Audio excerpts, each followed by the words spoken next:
Inkuru y'igitangaza muziri kuvuga kw'isi cyane ni igitangaza c'umwigeme yashuhije imitwe y'abarurangiranwa b'abagabo ndetse n'abasore bazwi cyane mu ruganda rw'umupira w'amaguru kw'isi, abaririmbye rurangiranwa, abagwanyi bo mwihiganwa rya MMA hamwe n'abagwizatunga bakomeye kw'isi. Ariko ibi byose ntibisanzwe kuko uyu mukobwa uko tumubona atariko ameze. Impamvu nyamukuru mbega wibaza ko yoba ari yihe? Uyu mukobwa yitwa Emily Pellegrini, bamwe bavuga ko afise imyaka 21, abandi bakavuga 23, ariko iyemezwa neza ni 21. Afise abarenga ibihumbi amajana 200 bamukurikirana kuri Instagram mu kiringo kidashikana n'amezi 4 ayuguruye. Nubwo ukaboneka umengo ni kiremwa muntu, ukuri nuko uyu atari umuntu kuko yabayeho hifashishijwe ubwenge bukorano twita artificial intelligence canke intelligence artificielle mu ndimi mvamakungu. Mu ndemo n'ubwiza bw'umubiri biteye amabengeza, akagira umushatsi usa n'akaho gahinguye. Uyu mwigeme amaze kwinjiza ayangana ibihumbi 10 vy'amadolari mu ndwi zitandatu zonyene ku rubuga rwitwa Fulgence rusanzwe rukorera ko abatunganya nkuru batandukanye kw'isi kandi bakabihembegwa. Uwamukoze aragira ati, narabajije ChatGPT nti nuyuhe mwigeme w'indoto ku muhungu canke ku musore uwari we wese? Yanyishuye iti n'ubufise imishatsi isa n'akaho gahinguye, ateye neza kandi afise n'amaguru maremare. Nuko nanje nca ndamukora nkurikije inyishu narose. Ico jewe nashaka nuko abari mwiza bihebuje kandi ateye amabengeza. Nashaka kaboneka nk'umuntu vy'ukuri ku kiguzi icari cyo cyose, kandi byarakunze narabishitseko. Mu minsi mike gusa Emily Pellegrini yatanguye guhurumbirwa na benshi, harimwo barurangiranwa n'abagwizatunga batandukanye. Uyu yamukoze abandanya amenyesha ko mu butumwa aronka kuri Instagram hagwiriyemwo ubw'abakinyi rurangiranwa bakina umupira w'amaguru, abakina tenisi n'abagwanyi bo mwihiganwa rya MMA n'abagwizatunga abatandukanye hirya no hino kw'isi. Mu kiganiro yahaye ikinyamakuru Daily Mail cyo muri Leta Zunze Ubumwe za Amerika, yavuze ko abantu bibaza ko uyu Emily ari umuntu w'ukuri, bakamutumira mu biro bitandukanye Dubai kugira ngabonane n'abantu bakomakomeye kw'isi. Nkuko abandanya bivuga ati, nk'umuntu aheruka kumurondera n'uri mu bahafi ya Cristiano Ronaldo wo mu Budagi. Akomeza agira ati, haraho nanje ubwanje binsiga nkibaza ibiriko biraba sinda bitahure. Ati, hari umukinyi w'umupira w'amaguru yamwandikiye amubaza ati, bishoboka gute ngo umukobwa mwiza nkawe abeho adafise umusore bakundana canke basohokana? Emily nawe ati, nanje sinzi. Uyundi ati, urafise inomero ya WhatsApp? Emily ati, nkoresha cyane Instagram na Fulgence. Uyundi ati, turashobora kumenyana byimbitse tukanasohokana.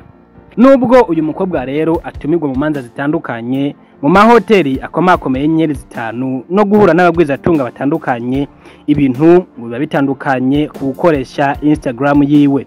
Avuga ko mu ntango yakoresha amasaha hagati ya 18 na 16 yiyumvira ubuhinga bw'umufasha gutunganya isura y'uyu mukobwa, umubiri n'amasanamu akoresha buri munsi. Ati, buri munsi nkora amasaha 8 kandi sindi wa muntu akunda kuryoherwa canke gusohoka kenshi. Hambavu ya Emily ngo yarakoze mushikiwe nawe yamwise Fiona Pellegrini, ubu nawe akaba afise abarenga ibihumbi 40 bamukurikirana kuri Instagram, kandi nawe umuravye n'umukobwa mwiza biboneka. Uwatanguje uru rubuga Fulgence avuga ko ubwenge bukorano canke artificial intelligence buha ubushobozi abakora nkuru n'amasanamu bwo kwinjiza amafaranga batarinze gukoresha amasura yabo bwite. Ngo yizera ko barurangiranwa mu gukina za resi z'abakuze bakozwe hifashishijwe ubwenge bukorano mu minsi bazorusha kumenyekana aba bakiremwa muntu tumenyereye. Uyu yakoze Emily na Fiona nawe amenyesha ko agiye gukora n'abandi baza basanga aba amaze gukora. Izi rero ni zimwe muri konte za Instagram ziri mu zarose abazikurikirana mu minsi mikeyi ishoboka kandi zigatungisha mwene kuzikoresha. Bikaba rero biri mu byatangaje benshi kw'isi, aho abatandukanye batangaye bamaze kumva iyi nkuru, kuko ababonye Emily Pellegrini bose batari bwigire bamenya ko atari umuntu wanyawe. Nanje kuva mbonye inkuru nagiye gutya mbaza bagenzi banje, ndabereka izi foto, ndababaza ati mbega koko mubona uyu yoba ari umuntu? Benshi bakambwira ko ari umuntu, ariko mu nyuma nza kubereka iyi nkuru aho nayisomye, barambwira ati bwa bundi isi igeze ahandi hantu. Ariko kandi ibi ntibitangaje, kuko tumaze iminsi tubona amafoto atandukanye n'amavideo atandukanye. Ico mwomenya nuko video zose nyinshi muri nyinshi tubona ku mbuga hwaniro harimwo izikorwa n'ubu buhinga, kuko nabwo buri mu biriko birafasha abantu benshi gukorera amafaranga mu buryo butandukanye. Mbega nawe iyi nkuru uyivuga ko iki? Iyi nkuru uyumvise hari ico wigeze wumva? Je ku bwanje iyi nkuru yarantangaje cyane, naho nari maze kubibona ku mafoto, kiretse nanje mpora kandi njya kuri Google, hariho urubuga bitwa Lexica mpora nkoresha, canke muri Microsoft Edge kubayikoresha naho irashobora kubigukorera ikagucapira ifoto uko uyipfuza. Ariko uyu nawe uburyo akoze kabisa biratangaje cyane, kuko aboneka nk'umuntu neza neza, kandi n'umukobwa mwiza kabisa umwihweje. Mbega nawe iyi nkuru wayumvise gute? Wayibonye gute? Reka mbanze ndagushimire wowe wakoze subscribe kuri Fulgence Mika. Ndagusezeranya ko ihangiro mfise ari ryo guteza imbere impano zitandukanye ku gihe nzoba ndabishoboye. Maze ndagusabe gukanda like wewe uba wakunze no nkuru, ndagusabe kuyisangiza bagenzawe dufashe gushikana ijwi kure. Ndagusabe kandi gusiga icyumviro cyawe muri comment, unagira ico ushigikirije kuri iyi nkuru, nuko wayibonye canke nuko wayumvise. Mbega nawe yagutangaje?